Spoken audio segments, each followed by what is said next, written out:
Hello friend, welcome है आप लोग का अपने चैनल वीके मैथ मैजिक। और दोस्तों, हम हैं वीके सिंह और आज हम इस वीडियो में क्लास 10th के लिए एक नया चैप्टर लेकर आया हूं जिसका नाम है समांतर श्रेणी। आज इस वीडियो में हम करेंगे समांतर श्रेणी का एक्सरसाइज 5.1। ओके, और इस वीडियो को चालू करने से पहले एक इम्पॉर्टेंट बात यह है कि इससे पहले जितने सारे वीडियो एक्सरसाइज चैप्टर्स जितने भी हैं उन सारे चैप्टर्स का वीडियो मैंने अपलोड कर रखा है। आप जाकर वहाँ प्लेलिस्ट में या फिर मेरे चैनल पर देख सकते हैं। और प्लेलिस्ट में मैंने क्लास 10th एनसीईआरटी 2024-25 के नाम से एक प्लेलिस्ट बना रखा है, उसके अंदर सारा वीडियो पड़ा है क्लास 10th का, आप देख सकते हो। ओके, चलिए वीडियो को स्टार्ट करते हैं। उससे पहले छोटा सा शायरी कि संघर्ष इतना करेंगे कि सफलता को गुलाम बना लेंगे। संघर्ष इतना करेंगे कि सफलता को गुलाम बना लेंगे। और जो कहते थे ये कुछ नहीं कर पाएगा, उनको अपने तरक्की का परिणाम दिखा देंगे। ओके, इतनी हौसला, इतने बुलंद के साथ हमको अपना काम करना है। कोई भी चीज आए नहीं डरना है, कोई दिक्कतें आए ठीक है, प्रॉब्लम्स है सॉल्व होगा। प्रॉब्लम्स आती है आपको स्ट्रॉन्ग करने के लिए, ठीक है। चलिए अब हम अपने स्टार्ट करते हैं चैप्टर्स को। समांतर श्रेणी, पहली बात समांतर श्रेणी कहते किसे हैं तो ध्यान से देखिए। जैसे मान लीजिए कि जब कभी किसी क्लास में आप पढ़ते हो, छोटे छोटे क्लास में, तो वहाँ आपने सीखा होगा कि असेंडिंग ऑर्डर, डिसेंडिंग ऑर्डर, समझ में आ रहा है, आरोही क्रम अवरोही क्रम। ये चलो मान लो यहाँ पर ध्यान से देखिए, एक चीज मैंने लिखा है यहाँ पर, क्या लिख दिया, 2 4 6 8 और 10 लिख दिया मैंने, ठीक। फिर मैंने लिखा पर 3 8 13 20 मैंने नीचे लिख दिया, सब कॉमा लगा दिया। और मैंने यहाँ लिख लिया 25। कोई दिक्कत? 2 मैंने एग्जाम्पल लिया, एग्जाम्पल मैंने ये लिया और एग्जाम्पल मैंने ये ले लिया। अब आपको क्या दिख रहा है कि नंबर सीक्वेंस में लिखा है। अब सीक्वेंस का मतलब एक सीरीज है और ऐसा लग रहा है कि बढ़ते क्रम में है, इससे बड़ा ये है, इससे बड़ा ये है, इससे बड़ा ये है, इससे बड़ा ये है। वैसे यहाँ पे फोकस करें, ऐसे भी लग रहा है इससे बड़ा ये है, इससे बड़ा ये है, इससे बड़ा ये है, इससे बड़ा ये है, यानी ये भी एक बढ़ते क्रम में दोनों रखा हुआ है, अच्छे से लिखा हुआ है, ठीक है ना। लेकिन ये तो रहा श्रेणी की बात, लेकिन हमको जानना क्या, समांतर श्रेणी। समांतर श्रेणी जानना है हमको, तो समांतर श्रेणी किसे कहेंगे। अगर एक चीज ध्यान से देखिए, अगर मैं इन दोनों नंबर के देखूं तो इन दोनों नंबर के बीच में गैप कितनी की आ रही है, 2 की आ रही है। इन दोनों के बीच में देखो तो इसमें गैप कितनी की आ रही है, 2 की आ रही है।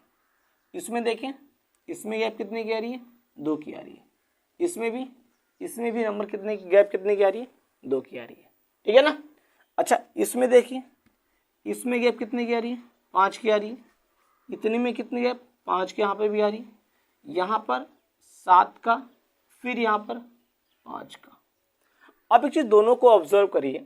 दोनों को ऑब्जर्व करने से एक चीज तो मुझे पता है भाई, ऐसा है कि दोनों बढ़ते क्रम में लिखा हुआ, एक सीक्वेंस में दोनों लिखा हुआ है। लेकिन एक चीज मैंने इसमें नोटिस किया कि इन सबके 2 लगातार नंबर, 2 लगातार मतलब इसके बाद तुरंत ही है, इसका ये नहीं, 2 लगातार नंबरों के बीच का डिफरेंस इसमें बराबर आ रहा है और इसमें बराबर नहीं है। तो जिसमें कोई भी ऐसा सीरीज जिसमें किसी 2 लगातार नंबरों का अंतर बराबर है, तो इसका मतलब अगर हमने क्या देखा कि एक ऐसा सीरीज है जिसके 2 लगातार नंबरों के बीच का जो डिफरेंस है सब कैसा आ रहा है, बराबर आ रहा है, तो इसे हम बोल देंगे समांतर श्रेणी, ठीक। या इसको बोलेंगे शॉर्ट फॉर्म में एपी। समांतर श्रेणी को एपी बोलते हैं शॉर्ट फॉर्म में। ये एपी क्यों कहलाया, क्योंकि ये एक ऐसा सीरीज है जिसके 2 लगातार नंबरों के बीच का डिफरेंस हर जगह क्या रहा है, बराबर आ रहा है।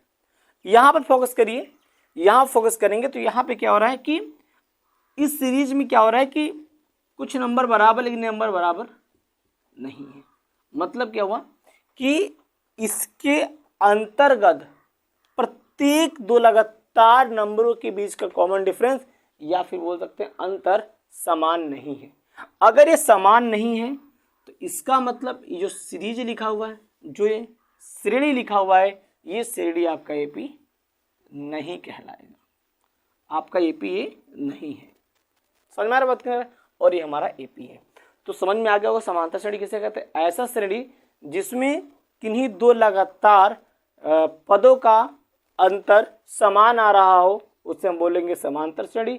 और जिसमें किन्हीं दो, मतलब ऐसा श्रेणी जिसमें किन्हीं दो लगातार नंबरों का अंतर बराबर ना है उसे हम बोलेंगे वो हमारा एपी नहीं है। तो आई होप यहाँ पर समांतर श्रेणी और एपी का मतलब समझ में आ गया होगा। ओके, यहाँ पर इसको हम बोलते हैं पद, इसको हम पद बोलते हैं समांतर श्रेणी के लैंग्वेज में, इसको हम बोलेंगे पद। ठीक है ना, सब क्या है, सब पद है। ओके, नोट हो गया। चलिए आगे बढ़ते हैं, सबको फटाफट नोट करते रहिए। समांतर श्रेणी किसे कहते हैं समझ में आ गया होगा। अब मैं बात कर रहा हूँ कुछ और टॉपिक की।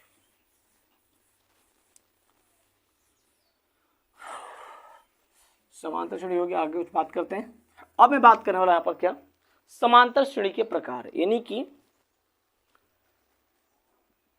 एपी के प्रकार के बारे में बात करूँ। समांतर श्रेणी के प्रकार के बारे में बात करता हूँ। तो समांतर श्रेणी देखिए आपको दो मिलेगा। एक आपको श्रेणी ऐसा देखने को मिलेगा जैसे ऐसे लिखा हो,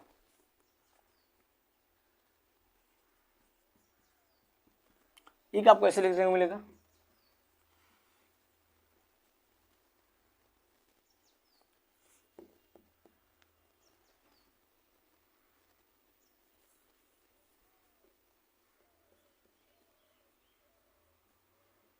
ऐसे देखने को मिलेगा। एक मैंने ये लिखा, दूसरा मैंने ये लिखा, ठीक है ना, एक मैंने ये लिखा, दूसरा मैंने ये लिखा। अब एक बार ध्यान से देखिए, दोनों इस समांतर श्रेणी है या फिर नहीं, जरूर होगा। कैसे पता, इसमें तो अंतर कितने की है, दो दो दो दो, ठीक है। यहाँ पर अंतर दो दो दो दो, मतलब ये भी समांतर श्रेणी है, ये भी समांतर श्रेणी है। लेकिन दोनों में डिफरेंस क्या है?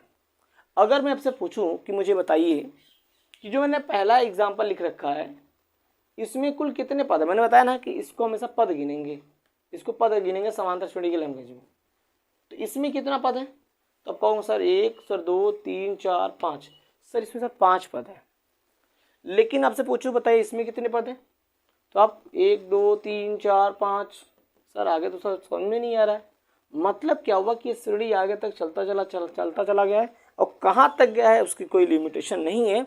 इसका मतलब क्या है कि इसमें जितने भी, इस श्रेणी के अंदर जितने भी पद आएंगे उसको हम गिन नहीं सकते। अगर ये गिन नहीं सकते मतलब यहाँ पर श्रेणी दो प्रकार का हुआ। एक ऐसा श्रेणी जिसमें उपस्थित सभी पदों को गिन पा रहे हैं और बता पा रहे हैं कि हाँ इसमें इतने पद हैं, लेकिन यहीं पर दूसरा श्रेणी ऐसा लिखा हुआ है जिसके अंतर्गत हम जितने भी उसके पद हैं हम गिन नहीं पा रहे हैं। तो जिस समांतर श्रेणी के पदों को हम गिन पाएंगे, जिन समांतर श्रेणी के हम पदों को गिन पाएंगे उसको हम बोलेंगे कैसा श्रेणी, परिमित समांतर श्रेणी, परिमित समांतर श्रेणी। अगर बात करूं क्यों, परिमित का मतलब फाइनाइट, फिक्स है, लिमिट है कि हाँ चीज ये वैल्यू इतने तक लिखी हुई है, इसको हम गिन पा रहे हैं कि सर इसमें 5 पद है। लेकिन अगर बात करूं यहीं पर दूसरे एग्जाम्पल की बातें करूं तो इसमें सर हम बता नहीं पा रहे हैं कि कुल कितने पद हैं। जितने तक हमको दिख रहा है हम उतने काउंट कर पा रहे हैं, बट आगे के पद को हम काउंट नहीं कर सकते क्योंकि मुझे यही नहीं पता है कि वो पद गया कहाँ तक है। इसका मतलब जो ये श्रेणी है इसमें बोलेंगे क्या, अपरिमित श्रेणी बोल देंगे। समझ में आ रहा नहीं आ रहा? अपरिमित समांतर श्रेणी,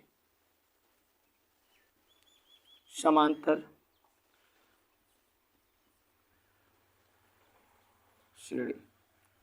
तो समझ में आ गया ना कि परिमित समांतर श्रेणी किसे कहेंगे और अपरिमित समांतर श्रेणी किसे कहेंगे। ऐसा अगर बात करूं परिमित की तो ऐसा समांतर श्रेणी जिसमें उपस्थित सभी पदों को हम गिन सकते हैं उसे हम बोलेंगे क्या, परिमित श्रेणी, परिमित समांतर श्रेणी। अपरिमित समांतर श्रेणी का मतलब क्या हुआ, ऐसा समांतर श्रेणी जिसमें उपस्थित सभी पदों को हम गिन नहीं सकते, हम नहीं बता सकते कि उसमें कुल कितने पद हैं। इस प्रकार के हम जो श्रेणी है उसको हम बोलेंगे क्या, उसको हम बोलेंगे अपरिमित समांतर श्रेणी।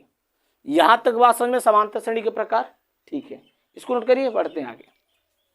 हो गया, स्क्रीनशॉट ले लिया, ठीक। स्क्रीनशॉट लेते रहिए, पढ़ते रहिए आगे, नोट्स बनाते रहिए, क्योंकि बोर्ड एग्जाम्स में सारे चीज़ें, ये चैप्टर्स बहुत अच्छा है, इसमें से एक भी टॉपिक्स नहीं कटा हुआ है, तो कहीं ना कहीं this is the important topic for your examination 2024 and 25, ठीक है ना। देखिए ध्यान से, यहाँ पर अगर बात करूँ, यहाँ पर समांतर श्रेणी एपी का सामान्य सूत्र, इसका जनरल सूत्र क्या होता है, जनरल सूत्र मैं लिख रहा हूं क्या होता है, देखिए ध्यान से, ये बहुत इंपॉर्टेंट है, इसी बस स्टार्टअप यहां से हो गया समांतर श्रेणी बढ़िया वाला, तो ध्यान देते रहिएगा बात को, यहाँ फोकस करते रहिएगा। ए प्लस 3d लास्ट में ए प्लस एन डी। अब यहाँ पर क्या है सब, ये सब क्या है आपके, ये सारे सब क्या है, ये सब पद हैं, क्या है सबके पद है, आपका ए भी पद है, ये भी पद है, ये भी एक पद है, एक पद ये, एक पद ये, एक पद ये सब क्या है, ये सब क्या है आपके, ये सब पद हैं, क्या है सब, मैं लिख दे रहा हूँ, ये सब क्या कहलाएंगे आपके, पद कहलाएंगे, सारे सब क्या कहलाएंगे आपके, ये तीनों सब क्या, सब क्या है, सब पद है, ये भी पद है, ये भी पद है, सब पद है, सब पद है, ठीक, बात सुना है ना, ये सब क्या है, ये सब पद है। लेकिन यहां पर इस पद को हम क्या बोलते हैं, इसको बोलेंगे हम A1, जिसको बोलते हैं प्रथम पद, क्या बोलते हैं इसको, इसको बोलेंगे क्या, द्वितीय पद A2, इसको तृतीय पद A3, चौथा पद A4, और लास्ट में डॉट डॉट करते हैं, मतलब ये क्या है, यनवा पद, क्या है, यनवा पद, चौथा पद, पहला पद, दूसरा पद, तीसरा पद, चौथा पद और यनवा पद। यहाँ पर अब तो सर समझ में आ गया कि जो श्रेणी में जो समांतर श्रेणी होता है उसमें जो भी ये लिखा होता है ऊपर वाले, उसको हम बोलते हैं पद, और उसको जो पहले होगा उसको बोलेंगे प्रथम पद, द्वितीय पद, तृतीय, चौथा और एनवा पद होगा, लास्ट में इतना भी होगा। आए बात समझ, ठीक, आगे देखिए ध्यान से। अब यहाँ पर एक बात समझ में नहीं आ रहा है कि इसमें ए और डी क्या दे रखा है, तो ए का मतलब क्या होता है, जो आपका ये दे रखा है, सब में सब ए को एक ही चीज बोलेंगे, इस ए को हम बोलते हैं क्या, प्रथम पद, क्या बोलेंगे, प्रथम पद, या फिर इसको आप ना बोलो, आप क्या इसको बोलोगे प्रथम पद, ठीक है, इसको क्या बोलेंगे, प्रथम पद बोल देंगे, जो ए होगा उसमें बोलते हैं प्रथम पद, जो डी उसे क्या बोलेंगे, जो डी है उसे हम बोलते हैं सर्वांतर, क्या बोलेंगे, सर्वांतर, ठीक, क्या बोलेंगे, सर्वांतर। और सर्वांतर का सूत्र सर्वांतर बराबर होता है, सूत्र बराबर क्या होता है, सर्वांतर बराबर, सर्वांतर बराबर होता है A2 माइनस A1, यानी किन्हीं दो लगातार नंबरों का अंतर क्या कहलाता है, सर्वांतर।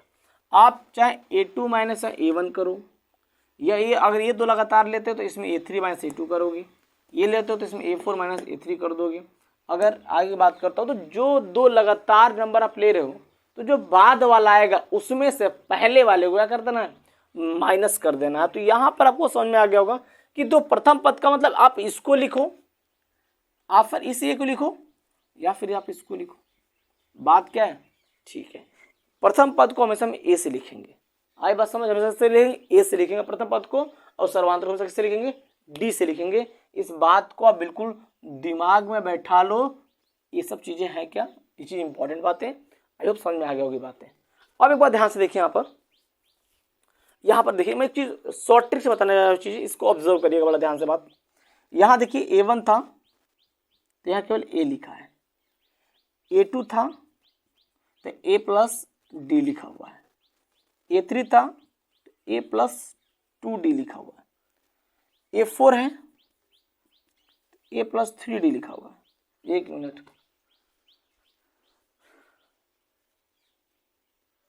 3D लिखा हुआ है। यहाँ देखिए, अगर ऐसे A4 लेता हूँ तो A प्लस सॉरी A5 लेता हूँ तो एक चीज देखिए, ऑब्जर्व करिए, यहाँ पर एक लिखा था तो यहाँ पर केवल एक ही टर्म दिया हुआ है, यहाँ पर दो तो एक बात देखिए ध्यान से, यहाँ पर 2 है तो यहाँ पर जो डी की वैल्यू होगी, डी का गुणांक कितना है, हमेशा 1 है। यहाँ पर 1 है, 2 है तो इससे 1 कम डी होगा। यहाँ देखो 1 लिखा हुआ तो 1 किससे कम होगा, 0, और 0 डी मतलब 0, मतलब कोई मतलब के लिए बचेगा। यहाँ पर यहाँ देखिए 3a लिखा, A3 लिखा, मतलब यहाँ पर 3 से कम 2d दे रखा है, a प्लस 2d। यहाँ 4 है तो 4 से कम 3, a प्लस 3d। 5 है, A5 है तो a प्लस 4d। अब वैसे अगर पूछो आपसे, बताओ मुझे A10 की वैल्यू क्या होगी, तो आपको सर a रहेगा सर, और 10 में से कम 9, और सर 9d हो जाएगा। अगर आपसे पूछूं कि A70 का मान बताओ, सूत्र बताइए, a प्लस 70 से कम 69d हो जाएगा। वैसे आपसे पूछूं क्या a 120 का, तो सर a प्लस 119d हो जाएगा। तो देखिए ये सब क्या है, सब एक शॉर्ट ट्रिक है। ये चीज़ मैंने मुझे लगता है कि ये सब चीज़ आपको आना चाहिए, ये चीज़ें आपको आना चाहिए, बहुत इंपॉर्टेंट बात है। इसके लिए आपको फॉर्मूले वगैरह की जरूरत नहीं पड़ेगी, बस फटाफट जानते रहो रीजन्स क्या होता है, उससे कम। अगर A4 तो a प्लस 3d, A5 तो a प्लस 4d। समझ में आ रहा नहीं आ रहा, ये बहुत काम आने वाली बात है। अभी सब काम आएगा आगे चलकर। इसको यहाँ तो नोट करिए, स्क्रीनशॉट लीजिए, फटाफट आगे बढ़ते हैं। अब देखिए आगे, ये तो रहा बात इसके बारे में। अब हमको इस चैप्टर में पढ़ना क्या है, एक्सरसाइज क्या पढ़ना है चैप्टर में, ठीक है ना। यहाँ से देखिए, बहुत इंपॉर्टेंट टॉपिक है, ठीक है।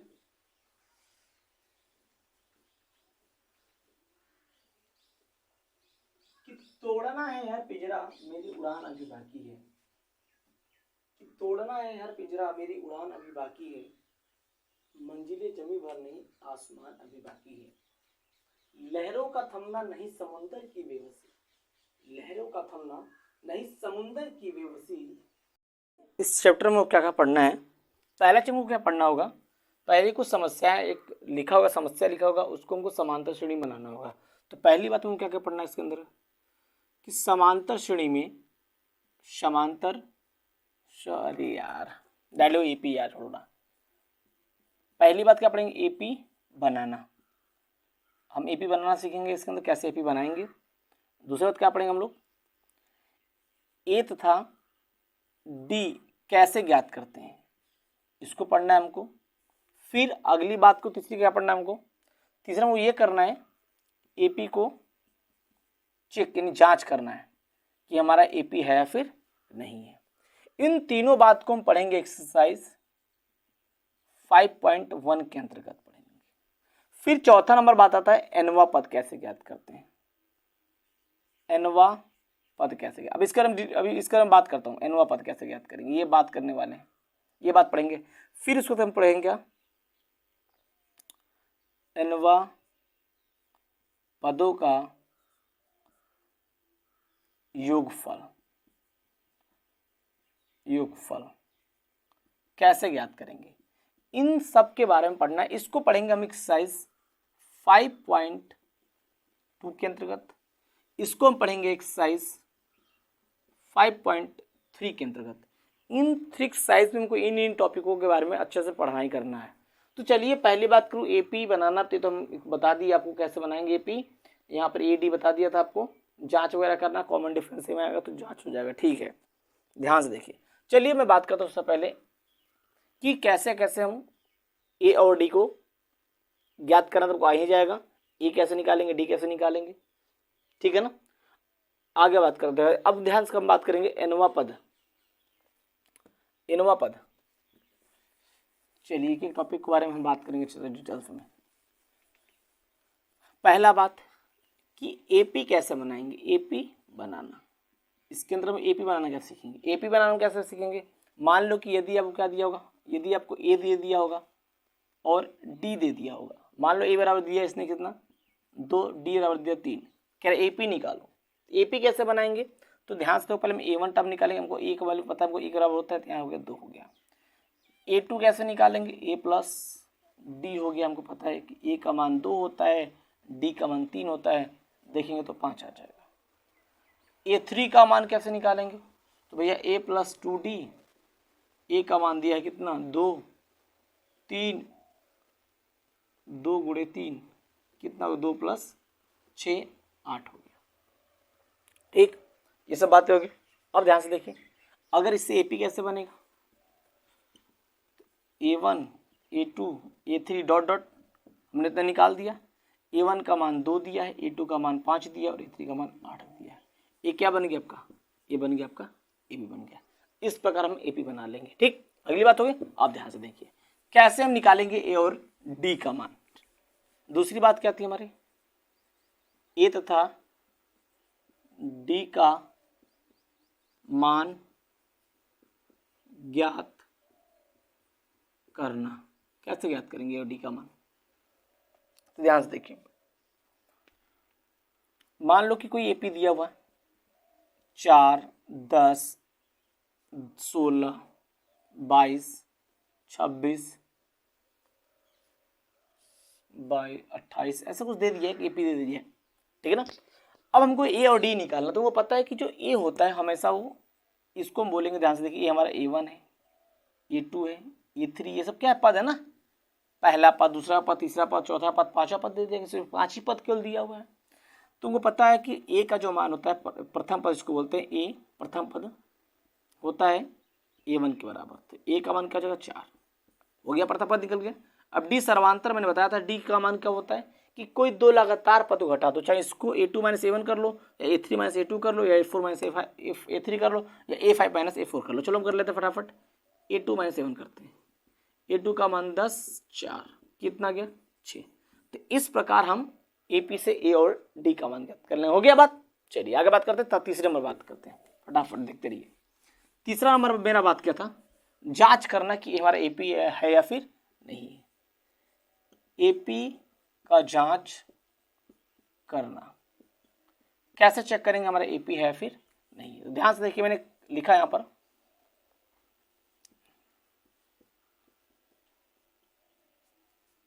मैंने एक AP लिख दिया पर, मेरा AP है या फिर, मुझे नहीं पता है कि ये हमारा AP है या फिर नहीं है, मुझे बिल्कुल नहीं पता है हमारा AP है कि नहीं है। ठीक, नहीं पता है कि AP है या फिर नहीं है, तो कैसे चेक करेंगे, ध्यान से देखिए, यहाँ पर AP है फिर नहीं कैसे चेक करेंगे, ध्यान से देखिए, इसको हम बोलेंगे A1, इसको बोलेंगे A2, ये हमारा A3, हमारा A4, हमारा क्या जाएगा A5 हो जाएगा।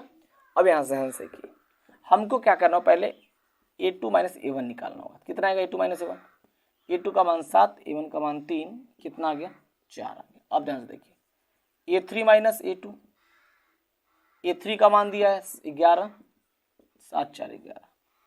अब A4 - A3 निकालेंगे तो A4 का मान 15, 11, कितना आ गया 4, यहाँ से भी आ गया। अब A5 - A4 निकालेंगे तो 19 - 15 कितना आ गया 4 आ गया। देखिए हमने क्या देखा, ये सब क्या शो कर रहा है, ये सब क्या बता रहा है, ये बता रहा है कॉमन डिफरेंस, सर्वांतर बता रहा है। और हमने क्या देखा कि भाई हमको पता है कि किन्हीं दो लगातार नंबर घटाएंगे तो हमेशा D ही मिलेगा। तो जी हमने क्या देखा कि सब में, और मैंने स्टार्टिंग में परिभाषा भी क्या होता था, AP उसे ही कहेंगे जिसमें ऐसा सीरीज जिसके प्रत्येक दो लगातार नंबरों का सर्वांतर बराबर, सॉरी अंतर बराबर, उसे बोलेंगे सर्वांतर। तो यहाँ देखिए हमने लगातार दो नंबर घटाया तो हमेशा कितना रहा है 4 रहा है, मतलब ये सब क्या है, सब D का मान है, और D का मान समय क्या है बराबर है। अगर ये बराबर आ रहा है तो बोल देंगे क्या कि यह AP है, यह AP में है। आई बात समझ, इस प्रकार हम जांच कर लेंगे हमारा AP है या फिर नहीं है। ओके, आप ध्यान से देखिए, अगली बात करेंगे nवां पद। क्या बात करेंगे, nवां पद। नवां पद, इसका सूत्र कैसे होता है, कैसा सूत्र होता है, मान लो कि यदि हमारे पास क्या हो, तो an का सूत्र होता है, an बराबर होता है A + n - 1 × D हो गया। ये हो गया हमारा nवां पद का सूत्र, जहां आपको क्या पता है, A बराबर क्या होता है, प्रथम पद होता है, n क्या है पदों की संख्या है, और D क्या है सर्वांतर, ठीक है ना। और an किस पद का कौन सा पद निकालना है वैल्यू, जैसे ध्यान से देखिए, मान लीजिए जैसे मान लीजिए कि मैंने एक श्रेणी मैंने लिखी, एग्जाम्पल की बात करूँ, मैंने एक श्रेणी लिख लिया 5 15 25 35, ऐसा कुछ मैंने लिख दिया, A1 A2, यहाँ पर A हमेशा A1 का बराबर होता है, A1 कितने थे 5, A का मान 5 आ गया। अब मुझे क्या चाहिए, इसमें D चाहिए, n चाहिए, तो n कितना दे 20 बोल रहा था, n बराबर कितना दे रखा है 20 दिया हुआ है। अब मुझे क्या निकालना है, D निकालना है, तो भाई डी की वैल्यू निकालनी, तो डी बराबर कैसे होता है, देखिए डी बराबर क्या होता है, किन्हीं दो नंबर हम लोग पहले लिख रहे हैं, किन्हीं दो लगातार नंबरों का अंतर, e2 माइनस ए1, e2 का मान 15, 5 दे रखा है, कितना आ जाएगा 10, तो डी हमने क्या निकाल लिया 10 निकाल लिया। तो ए एन डी सब निकाल लिया फटाफट। अब यहाँ लिखते हैं क्या 20 पद मुझे निकालना है, तो A20 वाला मुझे सूत्र बताइए फटाफट, A20 वाला सूत्र बताइए। तो भाई यहाँ पर देखिए सूत्र पहले ए एन बराबर, तो ए एन बराबर होता है A plus N minus 1 into D होता है। तो ध्यान से देखिए यहाँ पे ए का मान, ए एन का मान कितना 20 दिया है, 20 पद निकालना मुझे, ए का मान दिया है 5, एन का मान दिया है 20 1 और डी का मान दिया है 10। 5 19 गुणे 10 5 190 195 हमारा आ गया, हमारा 20 पद का मान कितना आ गया 195 का। इस प्रकार निकाल लेंगे। ओके, आई होप यहाँ बात समझ में आई। ठीक, आगे बढ़ते हैं, ध्यान से देखिए। अब मैं बात करूंगा पांचवा नंबर, पांचवा की बात करते हैं। देखिए पांचवा क्या है, एनवा पदों का योगफल। एनवा पदों का योगफल क्या होता है, एनवा का सूत्र क्या होता है, एस एन बराबर एन बटा 2 2a plus N minus 1 into d हो। क्या हो गया हमारा, ये हो गया हमारा एनवा पदों का योगफल का सूत्र एस एन बराबर होता है। अब यहाँ पे ध्यान से देखिए, इसको और हम छोटा करें, एक सूत्र आपका ये हो गया, एक सूत्र ये हो गया, यहाँ ध्यान से देखिए एस एन बराबर एन बटा 2, दिख रहा नहीं दिख रहा, सही चल रहा नहीं चल रहा है, ठीक चल रहा, ठीक कोई दिक्कत नहीं। अब यहाँ पर 2a क्या लिख सकते हैं आप, a प्लस ए लिख दीजिए, यहाँ से n माइनस 1 इंटू डी। अब एक और ध्यान से देखिए, यहाँ पर कुछ इसको तो कुछ समझ में आ रहा है आपको, समझ में आ रहा नहीं आ रहा है, यही क्या था, ये था आपका क्या ए एन बराबर A plus N minus 1 into D था। तो इसके अब क्या लिख सकते हैं, लिख सकते हैं यहाँ से, हम बोल सकते हैं यहाँ पर क्या एस एन बराबर एन बटे 2 ए प्लस ए एन। एक तो सूत्र आपका ये हो गया। इन दो सूत्र के माध्यम से हम क्या क्या निकाल लेंगे, हमको निकालना होगा एनवा पद। अब यहाँ पर आपको कुछ आपके बुक में ऐसे ही मिलेगा, एस एन बराबर एन बटे 2 ब्रैकेट में ए प्लस एल, एल का मतलब होता है अंतिम पद। तो तीन सूत्र को ध्यान रखना है, इससे आपको एनवा पद का वैल्यूज आराम से निकल जाएंगे, ठीक है ना। तो चलिए अब अगला वीडियो मिलते हैं 5.1 में, एक्सरसाइज का 5.1 लेके उसमें करेंगे बहुत सारे सवाल को। ओके, तब तक के लिए बाय बाय।